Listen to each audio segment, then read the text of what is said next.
그럼 결혼식 날 우리 엄마는 어떻게 하라는 거야? 외할머니 모시고 여행이라도 보내드리면 되잖아. 집에 혼자 계시면 좀 적적하실 테고 오늘은 두 가지 사연을 들려드릴게요. 첫 번째 사연입니다.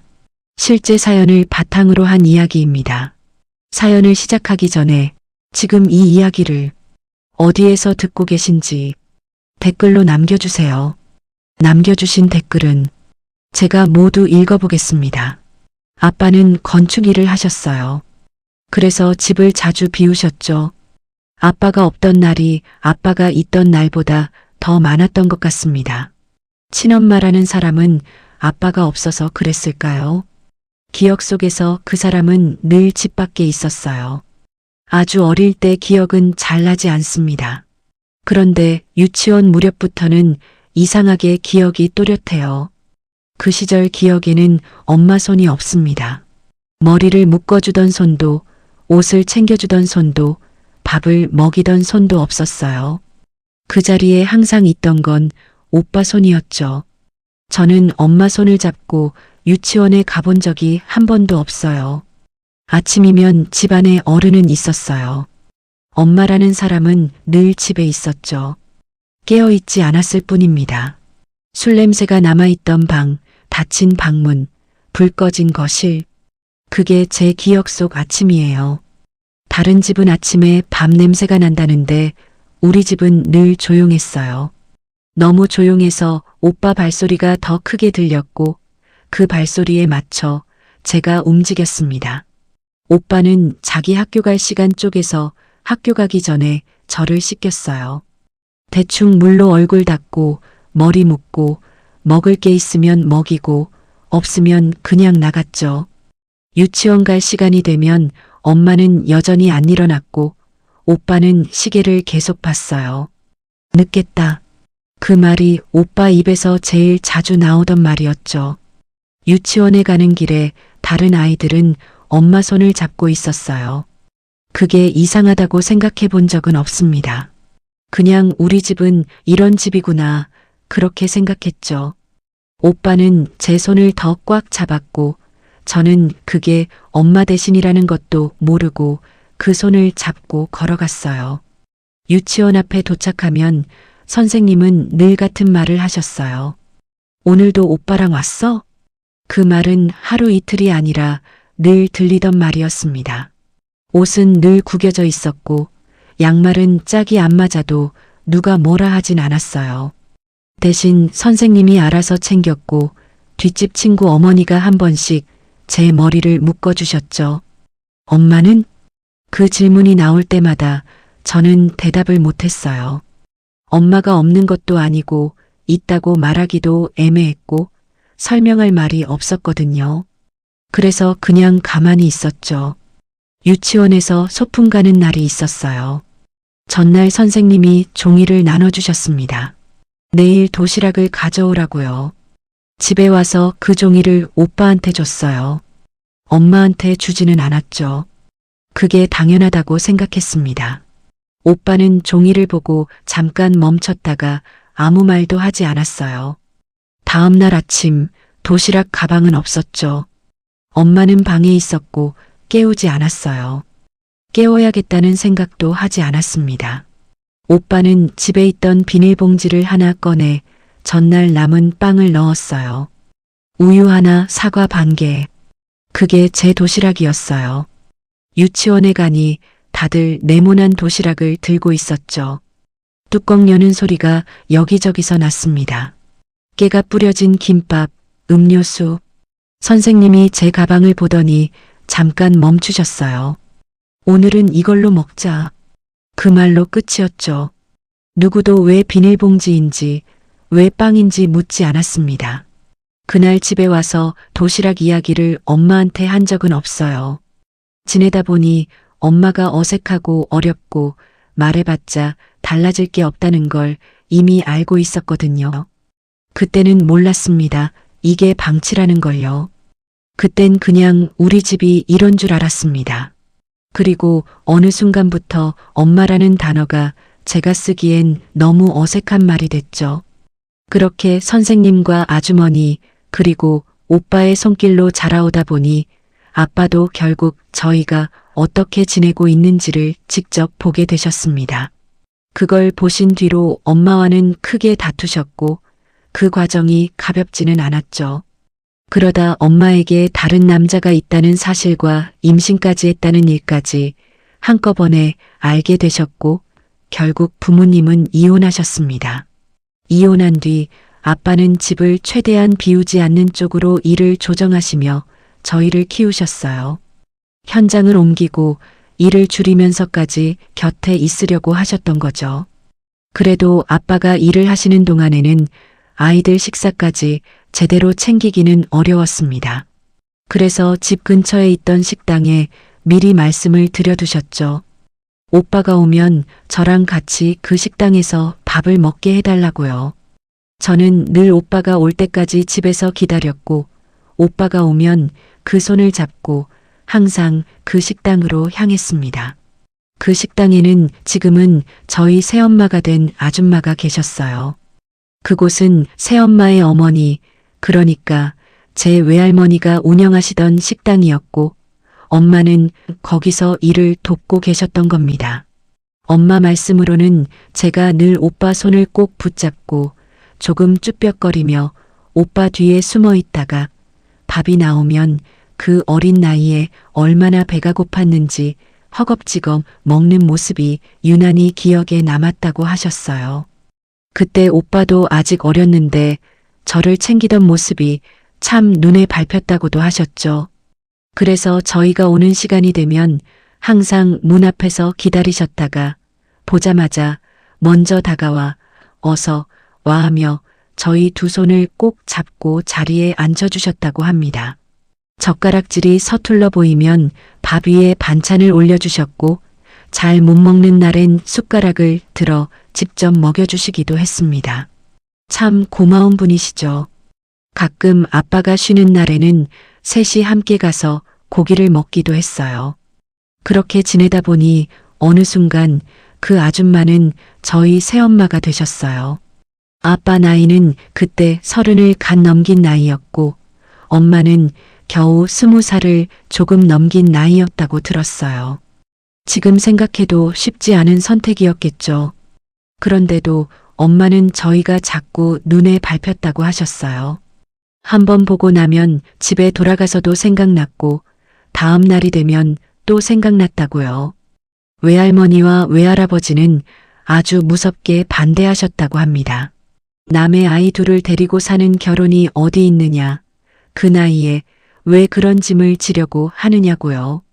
그래도 엄마는 물러서지 않았고 결국 그 반대를 모두 무릅쓰고 아빠와 결혼하셨어요.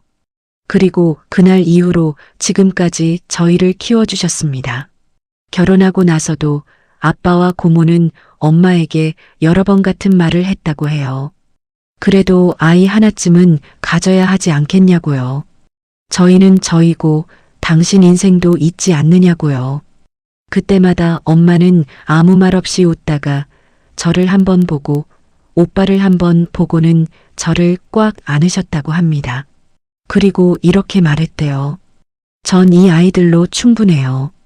그 말로 그 이야기는 더 이상 나오지 않았다고 들었습니다.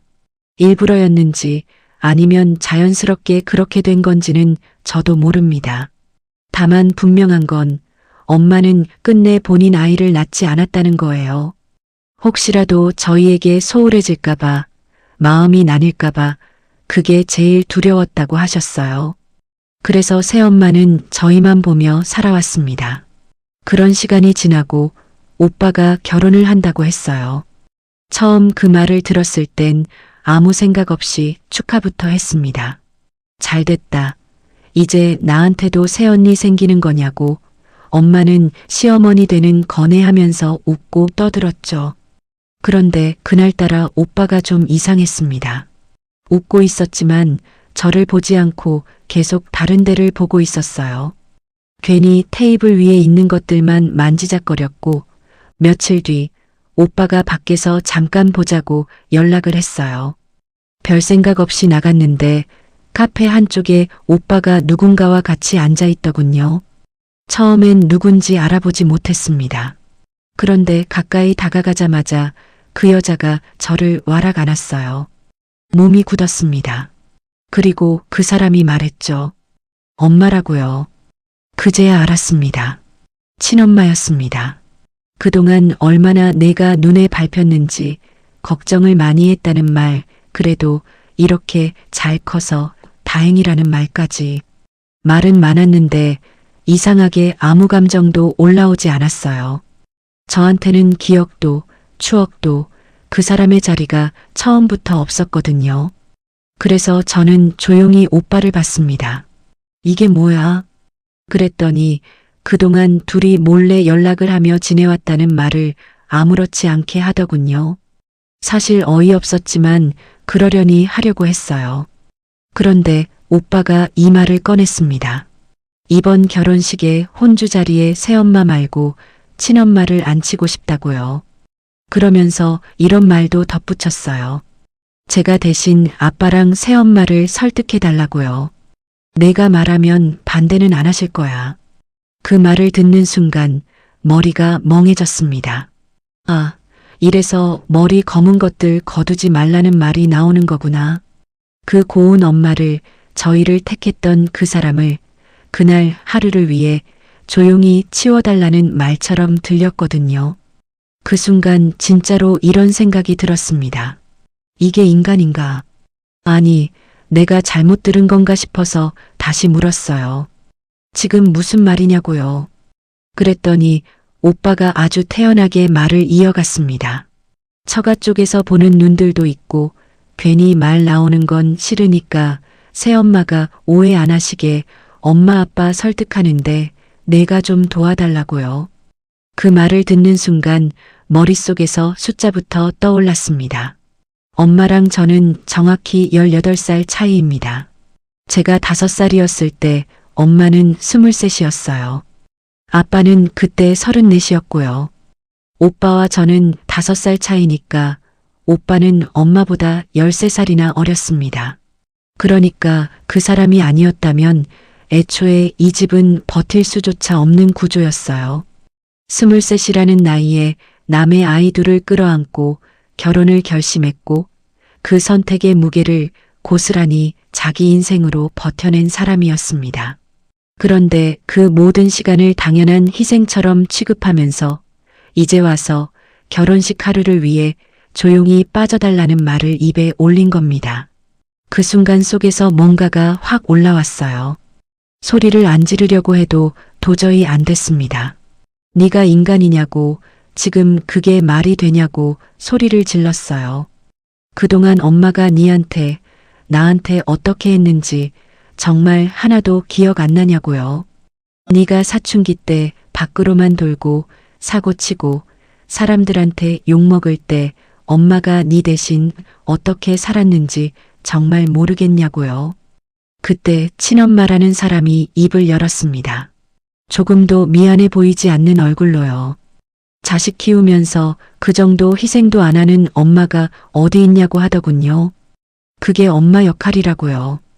그러면서 버젓이 친엄마가 있는데 자식이 큰일 치르는데 당연히 낳아준 엄마가 나서는 거라고 했습니다. 그 말을 듣는데 머리가 멍해졌어요. 이게 사람 입에서 나올 수 있는 말인가 싶었습니다. 아무리 생각해도 그건 개소리 말고는 다른 표현이 안 떠오릅니다. 그 말을 하자마자 오빠가 제 뺨을 쳤어요. 아무 예고도 없이요. 귀에서 소리가 울렸고 입안에서 피맛이 났습니다. 그걸 본 친엄마는 제 쪽을 보며 혀를 찼습니다. 제가 도대체 가정교육을 어떻게 받은 거냐고요. 그래서 말했습니다.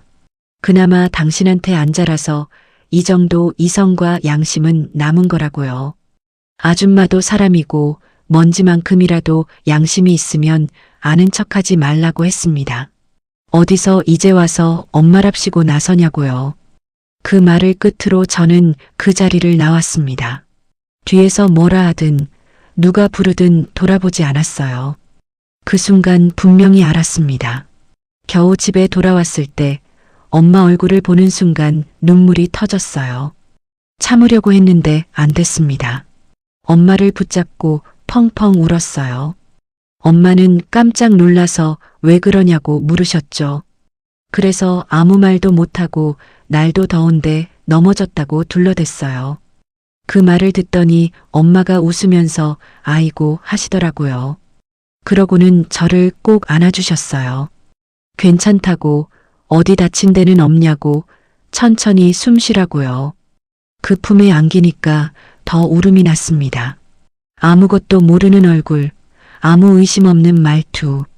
그 사람은 자기가 곧 어떤 취급을 받게 될지 전혀 모르고 있었어요.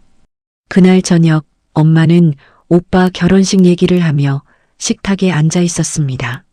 달력을 꺼내 날짜를 하나씩 짚어보고 그날이 주말인지 다시 확인했어요. 사람 많으면 좀 덥겠지? 누가 묻지도 않았는데 혼잣말처럼 하시더라고요. 그러더니 휴대폰 메모장을 켜서 뭘 적기 시작했어요. 예물, 예단, 신부한테 줄 선물. 이게 맞나? 이건 너무 과한가? 요즘은 어떻게들 하나? 그 모습을 보는데 아까 카페에서 들었던 말들이 머릿속에서 다시 재생됐습니다. 결혼식 날만 친엄마를 모시고 그날만 새엄마는 조용히 빠지면 된다는 말. 그날은 그렇게 넘겼습니다. 아무 일 없는 척 아무 말도 하지 않고요. 말을 꺼내는 순간 엄마 표정이 어떻게 바뀔지 알 것 같았거든요. 그런데 다음 날이었습니다. 전화가 왔어요. 새언니라는 사람이었죠. 받자마자 느껴졌습니다. 아, 이 사람도 같은 쪽이구나. 말은 차분했고 조심하는 척을 아주 능숙하게 했어요. 아직 아가씨가 어려서 잘 모를 수 있다고 하더군요. 부모 자식과는 천륜인데 그걸 어떻게 거스리려 하느냐고요. 물론 새어머니가 고생하시고 애쓰신 건 자기도 너무 잘 안다고 했습니다. 하지만 결혼이라는 게 둘만 좋다고 되는 건 아니고 자기 쪽에서 보는 눈들이 많다고요. 그러니까 잘 생각해 보라는 말이었죠. 아버님이나 새어머니는 아가씨가 말이라면 껌뻑 넘어가실 거고 오빠랑 쓰니가 같이 잘 설득하면 어머니도 이해해 주실 거라고요. 그 다음 말이 더 가관이었습니다. 상견례는 새어머니가 나와도 괜찮다고 어차피 상견례는 부모님들끼리만 보는 자리니까 자기 집에서도 이해해 주기로 했다고요. 그러니까 결혼식 때만 친어머니를 모실 수 있게 저더러 도와달라는 겁니다. 그 말을 듣고 처음엔 아무 감정도 안 올라왔어요. 너무 어이가 없으니까 오히려 머리가 차분해지더라고요. 그래서 물었습니다. 그럼 결혼식 날 우리 엄마는 어떻게 하라는 거냐고요. 잠깐의 침묵 뒤에 그 사람이 아주 자연스럽게 말했어요. 외할머니 모시고 여행이라도 보내드리면 되지 않겠냐고요. 집에 혼자 계시면 적적하실 테니까요. 그러면서 여행비로 50만 원 정도 보태드리겠다고 했습니다. 그 순간 더는 들을 필요가 없어서 아무 대꾸 없이 전화를 끊었습니다. 그리고 톡을 보냈어요. 니들 맘대로 하라고. 엄마 모시고 여행은 내가 갈 거라고요. 니들 결혼식에는 나도 안 가고 이 사실을 아빠가 아시면 절대 안 가실 거라고요. 잠시 뒤 답장이 왔습니다. 감정적으로만 생각하지 말고 이성적으로 생각해 보라는 말이었어요. 그 문장을 보는데 웃음이 나왔습니다. 아, 정말 제가 어려서 모르는 걸까요? 아직 엄마 아빠에게는 아무 말씀도 드리지 않았습니다. 지금 말하면 그 사람들 뜻대로 흘러갈 것 같아서 엄마는 또 웃으면서 괜찮다고 할 것 같았거든요. 아직은 저것들에게 제대로 한 방 먹일 비결이 떠오르지 않았을 뿐이에요. 하지만 가만히 넘길 생각은 없었습니다. 엄마는 끝까지 오빠 걱정뿐이었어요. 새언니 오면 잘해줘야지 뭘 해줘야 할까 하면서요. 그 말들을 듣고 있자니 속이 뒤집혔습니다. 자기를 어디까지 밀어낼지 모르는 사람들 앞에서 뭘 해줘야 할지부터 고민하는 모습이 너무 화가 나서 숨이 막혔어요. 엄마는 주말에 서울 백화점에 같이 가자고 하셨어요. 새언니 예물인지 예단인지 하여간 신부한테 주는 선물을 사야 한다고요. 명품 가방이 좋을지 화장품 세트가 나을지 옷까지 같이 해야 할지 혼잣말처럼 묻다가 이런 말도 하셨어요. 아이고 뭐가 좋을까? 그 말이 그날따라 유난히 오래 귀에 남아 있었습니다. 그 순간 이건 지금 엄마한테 말하면 안 되겠다는 생각이 들었어요. 그래서 엄마에게 조금만 기다리라고 하고 집을 나섰습니다. 그때 알았어요. 이건 혼자서 버틸 일이 아니라는 걸요. 누군가는 어른으로서 이 선을 끊어줘야 했습니다. 고모 집으로 갔어요. 아빠에게는 여동생이 둘 있었지만 막내 고모는 어릴 때 돌아가셨고 아빠와 고모 두 분이서 외롭게 자라셨어요. 그래서 두 분은 유난히 애틋했고 솔직히 말하면 우리 집에서 제일 기가 센 분도 고모였습니다. 이 일을 제대로 끝낼 수 있는 사람은 고모랑 고모부밖에 없다는 생각이 그때는 너무 분명했어요. 그날 오후 고모 집에 도착하자마자 고모를 붙잡고 펑펑 울었습니다. 지금까지 있었던 일, 카페에서 들은 말들, 전화로 들은 계산까지 모두 사실대로 말씀드렸어요.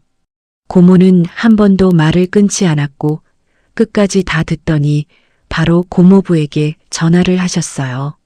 여보, 당장 식구들 불러. 그 한마디로 일이 시작됐습니다. 그날 저녁 엄마만 빼고 오빠, 새언니, 아빠 모두 고모 집으로 모였어요. 아빠는 이미 고모에게 모든 얘기를 다 들으신 상태였는데요. 솔직히 말하면 그게 더 무서웠습니다. 잉? 싶을 정도로 생각보다 너무 차분하셨거든요. 화를 참고 있는 느낌도 아니고 상황을 몰라서도 아니고 마치 이미 결론을 내린 사람처럼 조용히 앉아 계셨어요. 잠시 뒤 오빠랑 새언니가 들어왔고 순간 방 안이 조용해졌습니다. 그 다음 순간 고모가 말 한마디 없이 오빠 머리채를 잡았습니다. 흔들고 때리고 난리가 났어요. 아빠도 고모부도 말리지 않았습니다. 오히려 고모부는 더 때리라고 했어요. 새언니만 소리를 지르며 말렸고 저한테까지 말리라고 소리쳤습니다. 그때 아빠가 움직이셨어요. 아빠는 오빠 뺨을 연속으로 때리셨습니다. 그리고 차갑게 말했습니다. 오늘부터 너 내 자식 아니다.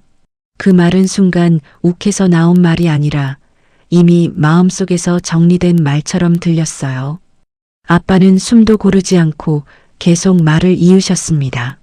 네가 아빠한테 막대하고 아비로 안 여겨도 난 너희한테 할 말 없다고. 내가 제대로 못 살아서 네 친엄마 떠나게 만들고 엄마 없이 크게 한 내 잘못이라고. 그런데 네 엄마한테는 그러는 거 아니라고. 네가 사람 새끼냐고 소리를 지르셨어요. 그리고 아빠는 새언니를 향해서도 말했습니다. 너 같은 인간 며느리로 받을 생각 없다고. 당장 나가라고요. 어디서 니깎게 보기만 해도 아까운 내 마누라를 함부로 깎아먹느냐고. 마지막으로 오빠를 보며 못을 박듯 말하셨어요. 이 시간 이후로 너 안 본다. 그동안 키워준 걸로 아빠로서 할 만큼은 했다고 생각한다. 앞으로 니들 맘대로 살아라. 아빠는 더 이상 길게 말하지 않으셨습니다. 차분한 얼굴로 고모를 한번 보시더니 오빠를 향해 딱 잘라 말씀하셨어요. 이미 해주기로 했던 아파트, 그거 내 명의로 안 돌린다. 내가 직접 정리하겠다. 그 말이 떨어지자 방 안 공기가 확 달라졌습니다. 아빠는 쉬지 않고 말을 이어가셨어요. 할아버지 살아계실 때 뽑아준 차도 당장 키 내놓으라고요. 그리고 외할아버지가 돌아가시면서 네 몫이라고 챙겨줬던 것들, 우리 몫까지 합쳐서 다 내놓으라고 하셨습니다. 그 순간 오빠랑 새언니가 동시에 소리를 질렀어요. 말이 아니라 바라기였습니다. 특히 새언니는 저를 똑바로 보면서 악을 썼습니다. 이게 내가 원하던 거냐고요.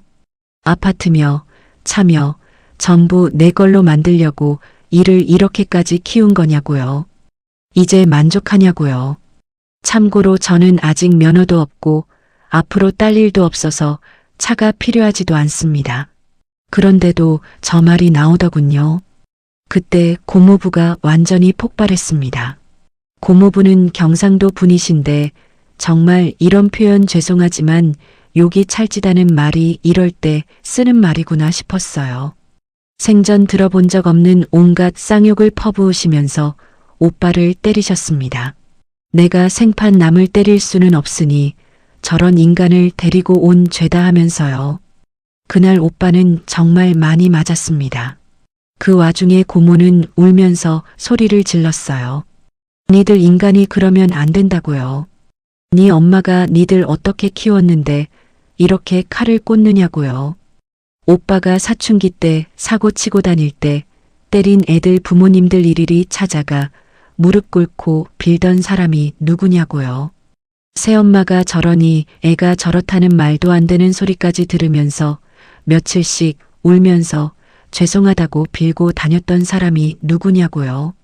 그러다 고모는 갑자기 외할아버지 이야기를 꺼냈습니다. 자기는 엄마도 고맙지만 특히 저희 할아버지를 정말 존경했다고요. 이모 결혼식 날이었대요. 신부가 울고 있으니까 할아버지가 그러셨답니다. 신부가 울면 딸 낳는다더만 우리 둘째 딸도 또 딸이겠구만. 그러면서 울지 말라고 오히려 신부를 달래주셨다고요. 그 말을 하다가 고모는 그때도 지금도 가슴이 내려앉는다고 했습니다. 그런 분이 돌아가셨을 때 고모랑 아빠가 얼마나 슬퍼했는지 저는 알고 있어요. 이모, 삼촌들 유산 나눠주실 때도 저희 목까지 챙겨주신 분이었고요. 그만큼 엄마, 할아버지, 할머니까지 사랑 듬뿍 주시며 키워주신 사람들인데 그렇게 받은 것들로 이제 와서 칼을 꽂느냐고요. 그 말을 끝으로 아빠가 단호하게 말했습니다. 더 얘기할 필요 없다고. 지금 당장 나가라고요. 새언니랑 오빠는 끝까지 발악했지만 아빠는 문을 열어주지도 않았습니다. 그렇게 오빠를 쫓아내고 나서 그날 처음으로 아빠가 우는 걸 봤어요. 고모, 고모부, 그리고 아빠까지 그 자리에 있던 어른들이 모두 펑펑 울었습니다. 그리고 그날 밤 엄마에게 가서 모든 사실을 전부 말씀드렸습니다. 생각보다 엄마는 너무 담담했습니다. 고모가 언니 미안하다고 붙잡고 울자 엄마는 울지 말라고 하시며 고모를 먼저 달래주셨어요. 그 모습이 더 마음 아팠습니다. 엄마는 조용히 그러셨어요. 그래도 난 내가 할 수 있는 만큼은 키워주고 사랑 줬다고 생각했는데 역시 친엄마는 못 이기네.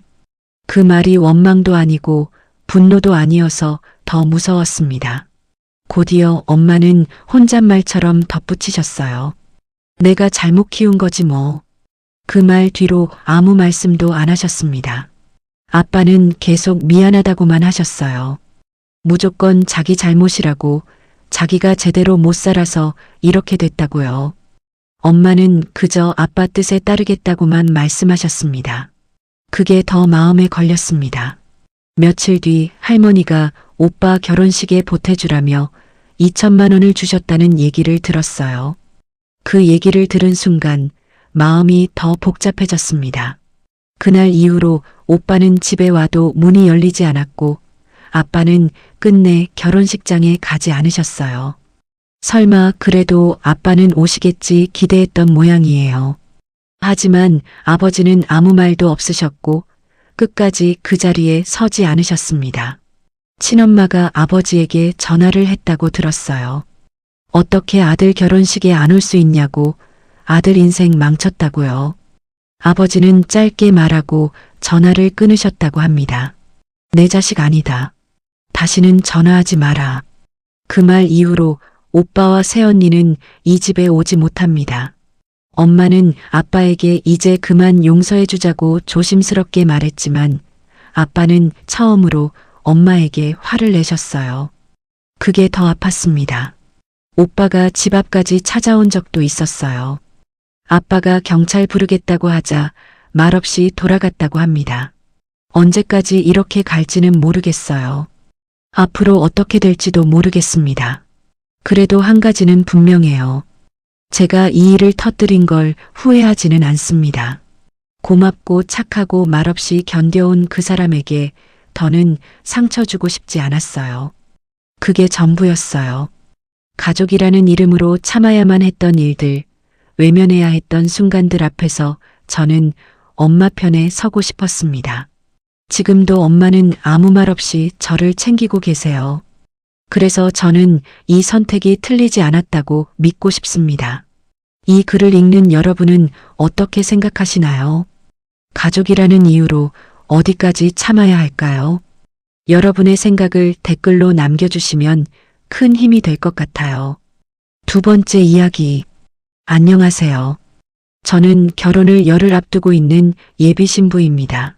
제 나이는 27이고 예비 신랑은 32이에요. 저는 고졸입니다. 대학을 가지 못했고 졸업하자마자 작은 회사에서 격리 일을 하며 살았습니다. 그냥 먹고 사는데 문제없는 정도의 삶이었어요. 그러다 1년 반쯤 전 친구가 쇼핑몰을 해보자고 했습니다. 혼자서는 겁난다며 같이 해보자는 말이었어요. 솔직히 큰 계획은 없었습니다. 되면 좋고 안 되면 말지 그 정도 마음이었어요. 그런데 운이 따랐는지 시기가 맞았는지 생각보다 일이 잘 풀렸습니다. 대박까지는 아니고 중박 정도라고 해야 할 것 같아요. 이것저것 다 떼고 순이익이 한 달에 약 1,500 정도 됩니다. 엄청난 돈이라고 생각하지는 않습니다. 다만 제 나이를 생각하면 과분하다고 느낄 때도 많았어요. 그래서 더 아꼈습니다. 사치 한 번 안 했고 벌어들인 돈 대부분은 모아두고 있습니다. 이게 문제가 될 거라고는 그땐 상상도 못했습니다. 예비 신랑은 제가 옷을 떼어오던 거래처의 사장이었습니다. 일로 자주 보게 됐고 연락을 주고받다가 자연스럽게 사귀게 됐습니다. 사귄 지는 지금까지 약 1년, 만난 지 1년쯤 됐을 때 상견례를 했습니다. 생각보다 빠르게 결혼 날짜가 잡혔고 그 뒤로는 숨가쁘게 준비가 시작됐어요. 집 문제부터 예물, 혼수까지 큰 갈등 없이 반씩 나눠 준비했습니다. 솔직히 말하면 제가 조금 더 썼습니다. 그래도 불만은 없었습니다. 결혼 준비라는 게 원래 그런 거라고 생각했으니까요. 교제한 지 석 달쯤 됐을 때 예비 신랑이 먼저 말했습니다. 부모님께 인사드리는 게 어떻겠냐고요. 그래서 인사를 드렸고 그 뒤로 종종 찾아뵀습니다. 기념일이나 명절 전후에도 얼굴을 몇 번 뵈었어요. 처음 두어 번은 정말 평범한 부모님이셨습니다. 예쁘다. 둘이 잘 어울린다. 어디서나 들을 수 있는 말들이었고 그 이상도 그 이하도 아니었습니다. 사실 주변에서 이런 말들을 듣긴 했습니다. 결혼 앞두고 여자 쪽이 돈 좀 벌면 말이 달라진다는 이야기요. 처음엔 아무 말 없다가 날짜가 가까워지면 슬슬 본심이 나온다는 얘기들. 그땐 남의 일인 줄 알았습니다. 저희는 아닐 거라고, 그럴 사람들은 아니라고 믿었거든요. 그땐 정말 몰랐습니다. 처음에 두어 번 정도 배웠을 때는 정말 평범한 부모님처럼 보였습니다. 특별히 불편한 말도 없었고 괜히 긴장할 일도 없었어요. 어디 사세요? 회사 다닌다 그랬죠? 그 정도의 가벼운 질문들이었고 저도 웃으면서 대답했습니다. 그런데 세 번째쯤 배웠을 때부터였을까요? 어머님이 저희 집 이야기를 꺼내시기 시작했습니다. 부모님은 무슨 일을 하시는지, 연세는 어떠신지, 동생이랑 오빠는 뭐 하는지. 그때까지만 해도 저는 크게 이상하다고 느끼지 않았어요. 결혼을 생각하고 있는 사이니까 그 정도는 물어보실 수 있겠다 싶었죠. 그런데 그 다음에 다시 얼굴을 뵈러 갔을 때부터 질문의 결이 조금씩 달라졌습니다. 조금 더 구체적으로, 조금 더 깊숙하게요.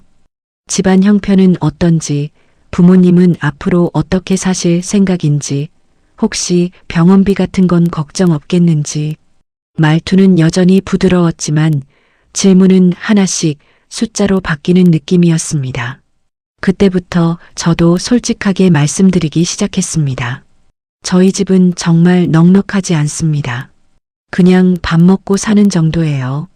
하고 싶은 게 있으면 항상 제가 일해서 번 돈으로 해결했고 누군가에게 기대 본 적은 거의 없었습니다.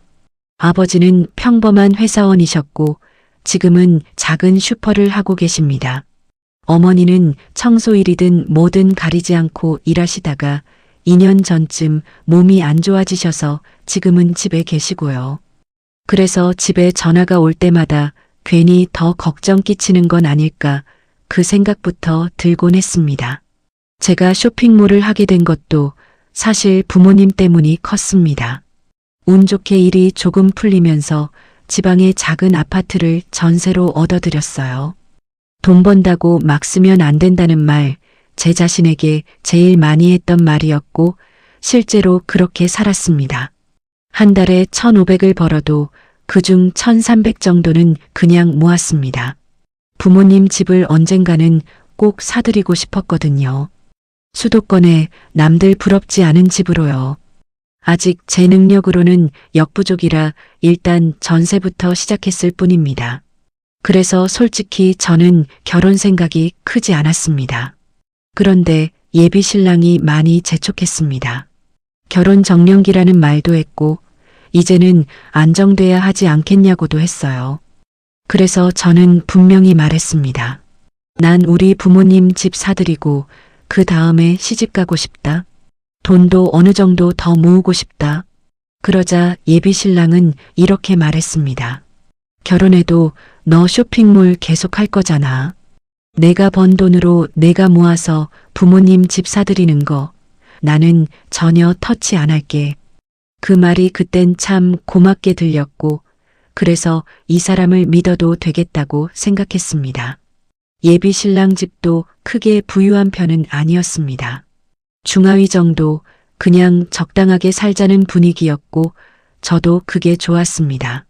늦게 결혼하고 싶은 마음은 없었지만 돈을 벌기 시작하고 나니 부모님을 먼저 챙기고 싶다는 욕심이 생겼던 거라 그 말을 믿고 저도 결혼을 결심하게 됐습니다.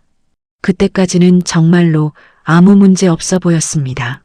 적어도 그때까지는요. 그런데 어느 순간부터였어요. 남자친구 어머니가 조금씩 저희 집 이야기를 꺼내기 시작하셨습니다. 처음엔 부모님 연세가 어떻게 되시냐, 무슨 일 하시느냐, 건강은 괜찮으시냐 그 정도였어요. 결혼을 앞둔 입장이니 그럴 수도 있겠다 싶었죠. 그런데 다음에 뵀을 때는 질문이 조금 달라졌습니다. 집은 재산이 어느 정도냐고, 부모님 노후 준비는 되어 있냐고, 괜히 나중에 우리 아들이 힘들어지는 건 싫다고 하시더군요. 그러면서 건강 잘 챙기시라고 전해라. 자기는 며느리 걱정 뒷바라지 안 시킬 거라고, 본인은 매년 건강검진도 다 받는다 그런 말들을 덧붙이셨어요. 동생은 무슨 일 하냐? 오빠는 직업이 뭐냐? 애인은 있냐? 질문이 사람이 아니라 조건을 확인하는 것처럼 느껴졌습니다. 그리고 슬슬 제 쪽 이야기로 넘어오기 시작했어요. 쇼핑몰은 잘 되냐고, 요즘은 돈 좀 벌지 않느냐고, 웃으면서 내가 돈 잘 버니까 집이랑 혼수 내가 다 해도 되겠다. 농담처럼 말씀하시더군요. 그땐 정말 농담이라고 생각했어요. 아니, 농담이길 바랐던 것 같아요. 그러다 어느 날은 이런 말까지 하셨습니다. 넌 아직 어리니까 아들이 회사는 그만두게 하고 사장으로 앉혀라. 사업 보는 눈이 남다르다. 진지하게 생각해봐라. 그 말이 웃으면서 나왔다는 이유로 저는 또 한 번 넘기려고 했습니다.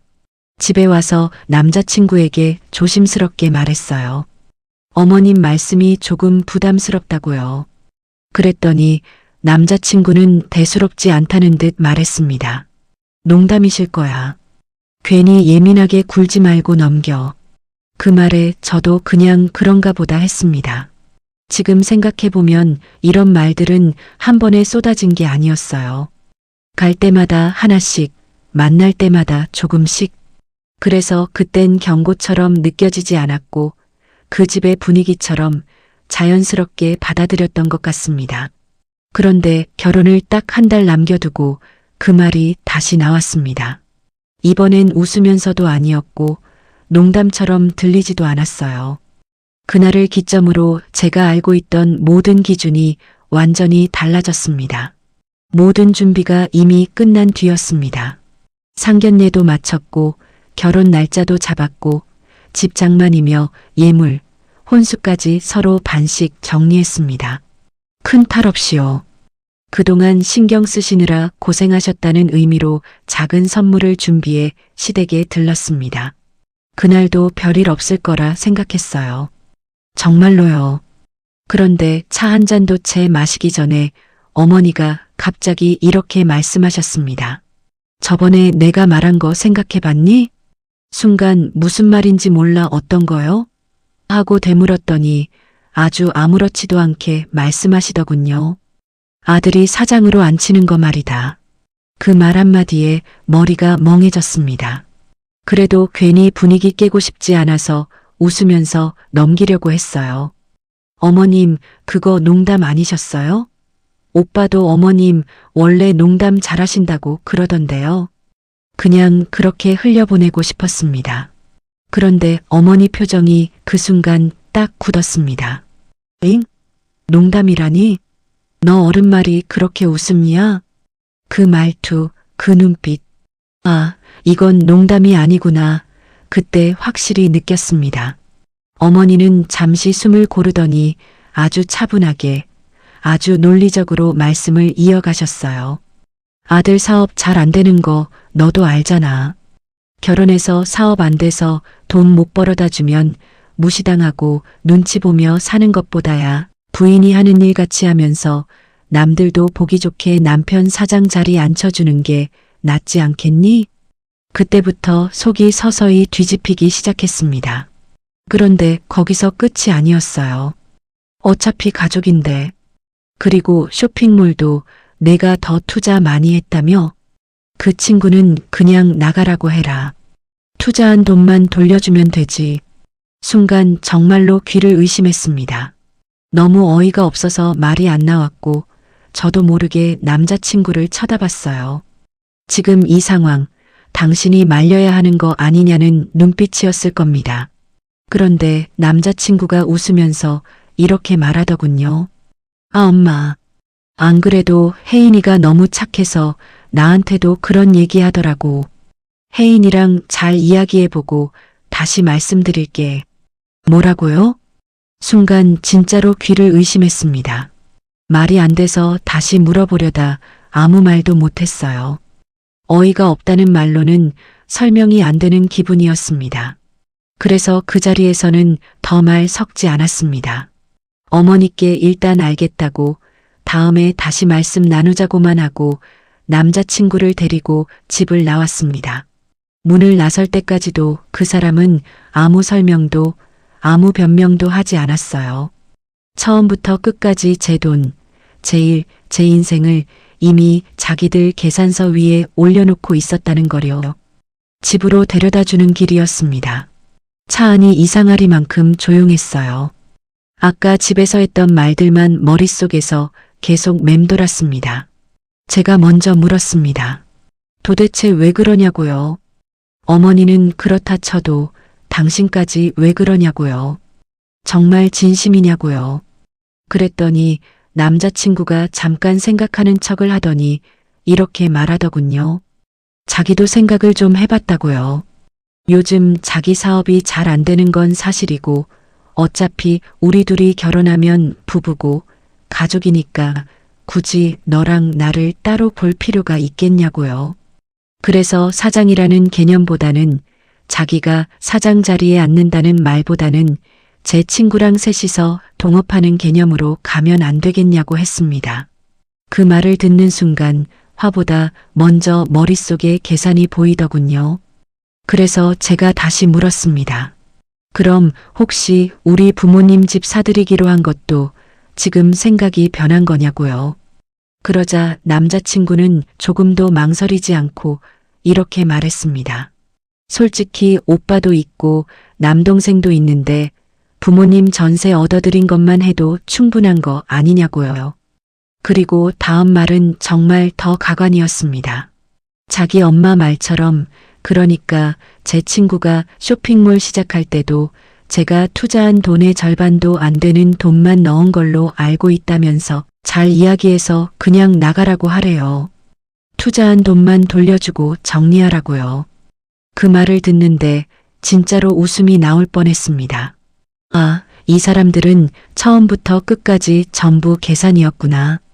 결혼도, 가족도, 동업이라는 말도. 그 순간 이 결혼이 왜 이렇게 빨리 진행됐는지, 왜 그렇게 제 돈 이야기가 자연스럽게 나왔는지 전부 이해가 됐습니다. 그리고 그날 밤 저는 처음으로 이 결혼을 해야 할 일이 아니라 피해야 할 일로 생각하게 됐습니다. 차 안에서 더는 참을 수가 없었습니다. 미친 거 아니냐는 말이 먼저 튀어나왔어요. 이게 지금 무슨 소리냐고, 사람 인생을 이렇게 계산기로 두드리냐고요. 그 사람은 아무 말도 못했고 저는 결국 차를 세웠습니다. 여기서 내려. 택시 타고 가겠다고 했어요. 지금 당장 헤어지자고요. 그제야 울더군요. 잡고 매달리고 미안하다고 하고 자기도 모르게 그랬다고 하고. 그날 밤 그 사람은 집 앞까지 찾아왔습니다. 오밤중이었어요.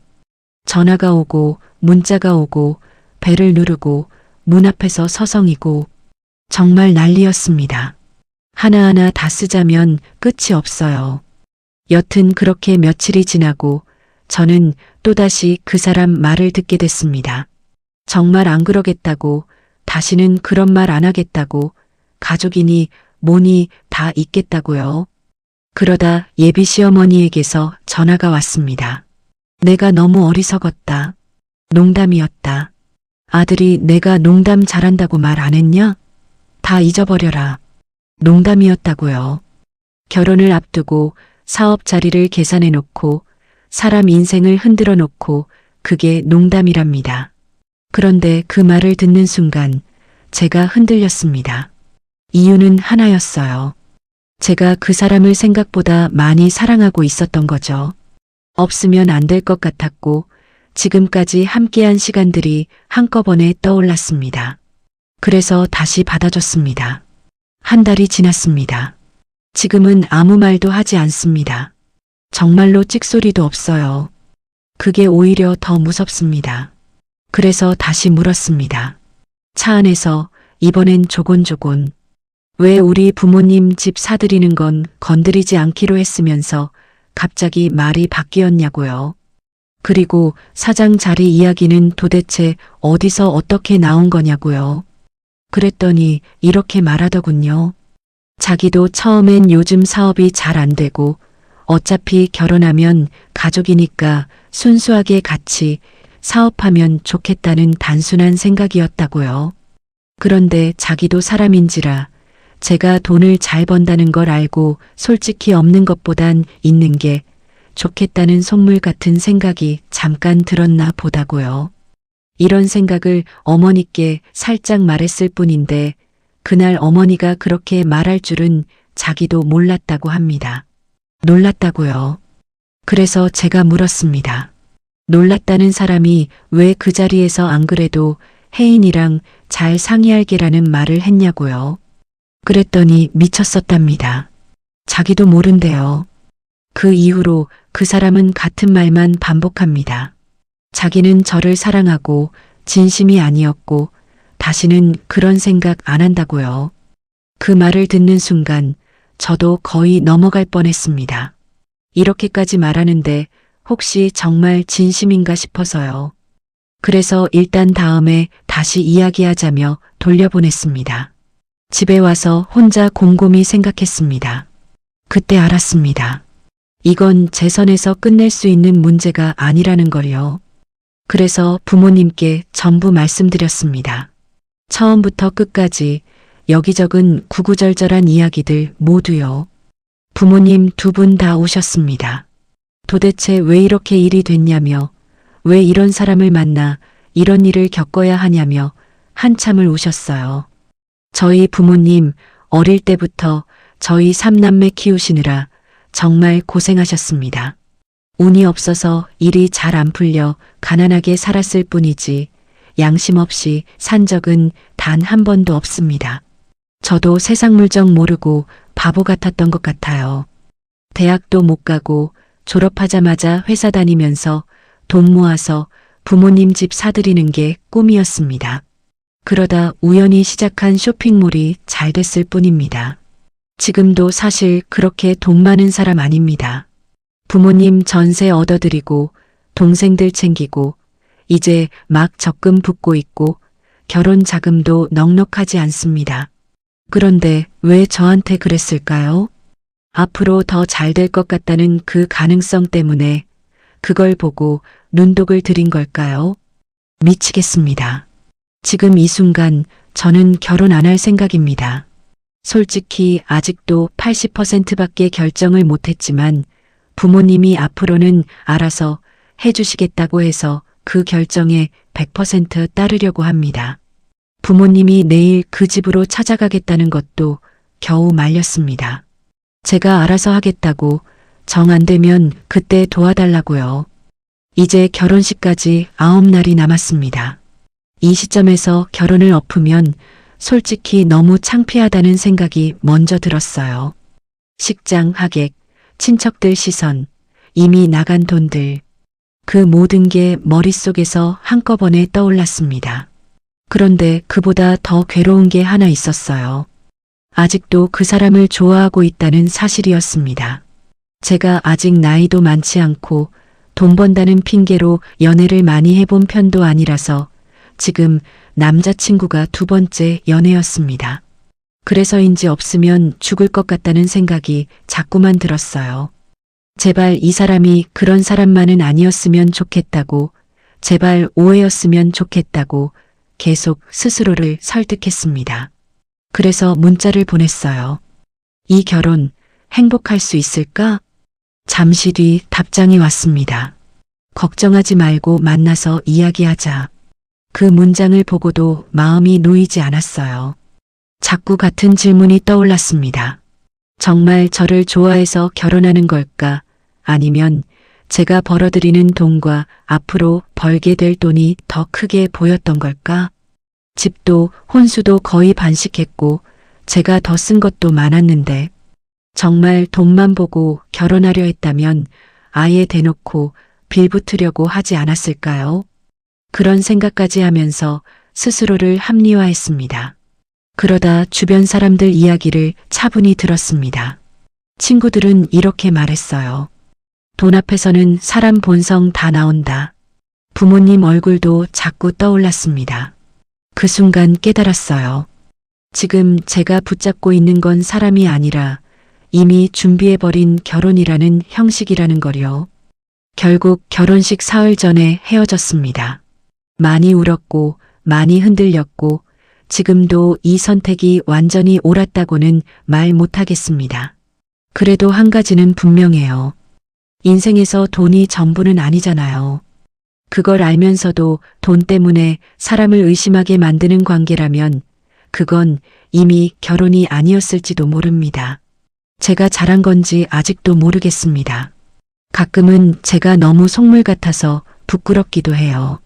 하지만 돈보다 사람을 먼저 보고 싶다는 마음, 그 마음 하나만은 지키고 싶었습니다. 그것뿐이에요. 결혼은 사랑만으로도 조건만으로도 되지 않더군요. 상대가 내 옆에 설 사람인지 내 삶을 함께할 사람인지 끝까지 보아야 하는 선택이었습니다. 혹시 이 글을 읽는 분들 중에 저와 비슷한 고민을 하고 계신 분이 있다면 조금만 천천히 생각해 보셔도 좋을 것 같아요. 늦어도 괜찮고 엎어도 괜찮고 다시 시작해도 괜찮습니다. 인생은 결혼식 하루로 결정되지 않으니까요. 긴 이야기 들어주셔서 감사합니다. 공감되셨다면 좋아요, 구독, 댓글로 마음만 남겨주세요.